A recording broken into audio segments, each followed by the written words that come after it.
Nagarahole, Bandipur, BRT, MM hills, Kaveri ಇವೆಲ್ಲ ಅರಣ್ಯ ಸೂಕ್ಷ್ಮ ವನ್ಯಧಾಮ ಏನಿದೆ, ಇಲ್ಲಿ ಹೆಚ್ಚು ಹುಲಿ, ಚಿರತೆ, ಕಾಡಾನೆಗಳು ಸಿಕ್ಕಾಪಟ್ಟೆ. ಇವತ್ತು ರೈತರು ಏನೋ ಅವಲಂಬಿತವಾಗಿ ಜಾನುವಾರುಗಳು ಏನೋ ಜಾನುವಾರುಗಳ ಮೇಲೆ ಕುರಿ ಮೇಕೆಗಳೇ ಅವಲಂಬಿತವಾಗಿ ತನ್ನ ಜೀವನವನ್ನು ಕಂಡುಕೊಂಡಿದ್ದಾರೆ.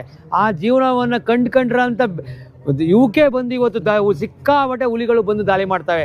ಇವತ್ತೆರಡು ಹುಲಿ, ಇವತ್ತೆರಡು ಕರು, ನಾಳೆ 2 ಹಸುಗಳು, 2 ಕುರಿ, ಮೇಕೆ ಎಲ್ಲವನ್ನು ದಾಳಿ ಮಾಡಿ ಇವತ್ತು ರೈತ ಏನು ಜೀವನಕ್ಕಾಗಿ ಇಟ್ಕೊಂಡಿದ್ದಾನೆ ಅದ್ರ ಮೇಲೆ ದಾಳಿ ಮಾಡಿ ಅವನ ಬದುಕೋಕ್ಕೆ ಕಷ್ಟವಲ್ಲ ಆ ಒಂದು ವ್ಯವಸ್ಥೆ ಮಾಡ್ತಾಯಿದ್ದೆ. ಜೊತೆಗೆ ಅವನು ಹೊಲಕ್ಕೆ ಹೋಗೋಕ್ಕಾಗ್ತಾಯಿಲ್ಲ.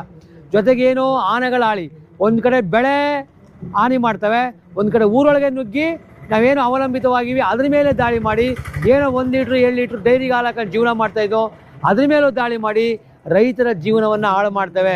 ಅರಣ್ಯ ಇಲಾಖೆಗಳು ಎಲ್ಲರೂ ಇವರು ಏನೋ ಒಂದು ಟೈಅಪ್ ಮಾಡ್ಕೊಂಡು ಅನುಮಾನ ಬರ್ತಾ ಇದೆ. ಯಾಕಂದ್ರೆ ಈಗಾಗಲೇ ಬಂಡೀಪುರದಲ್ಲಿ 30% ಕೇರಳದವರು ಜಮೀನು ತಗೊಂಡಿದ್ದಾರೆ. ಎಲ್ಲರೂ ನಾವು ಈ ಥರ ದಾಳಿ ಮಾಡಿ ಎಲ್ಲರೂ ಜಮೀನು ಕೊಡಿಸ್ಬೇಕು ಅಂತ ಮಾಡಿದ್ದೀರಾ.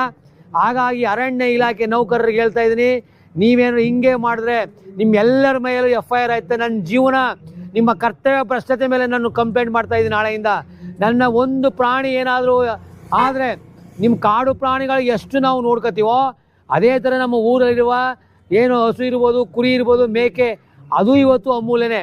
ಬರೀ ಹುಲಿಗೂ ಜೀವ ಇದೆ, ಮೇಕೆಗೂ ಜೀವ ಇದೆ, ನನಗೂ ಜೀವ ಇದೆ. ಹಾಗಾಗಿ ನಾವು ಹುಲಿಗೆ ಎಷ್ಟು ಪ್ರಾಮುಖ್ಯತೆ ಕೊಡೋದಕ್ಕೋಸ್ಕರ ಕುರಿಮರಿಗೂ ಕೊಡಬೇಕು. ಹಾಗಾಗಿ ಎಲ್ಲವನ್ನೂ ನಾವು ಸಮತೋಲನ ನೋಡಬೇಕು ಹೊರತು. ಹಾಗಾಗಿ ಕಣ್ಣು ಮುಚ್ಕೊಳ್ತಾರೆ ಅರಣ್ಯ ಇಲಾಖೆಗೆ ನಾವು ಎಚ್ಚರ ವಹಿಸ್ತಾ ಇದ್ದೀವಿ. 4 ವಲಯಗಳು ನಮ್ಮಲ್ಲಿ 5 CFಗಳಿದೆ, 5 IFSಗಳಿದ್ರೆ ಬಿಳಿ ಆನೆಗಳ ಥರ ನಿಮ್ಮನ್ನ ಸಾಕಿದ್ದೀವಿ ನಾವು. ಹಾಗಾಗಿ ಬೇಗ ಇದನ್ನ ನಿಲ್ಲಿಸ್ಬೇಕು, ಇಲ್ಲದೆ ಉಗ್ರ ಹೋರಾಟವನ್ನು ಮಾಡಬೇಕು ಅಂತ ನಾನು ಈ ಮೂಲಕ ಎಚ್ಚರಿಸ್ತಾ ಇದ್ದೀನಿ.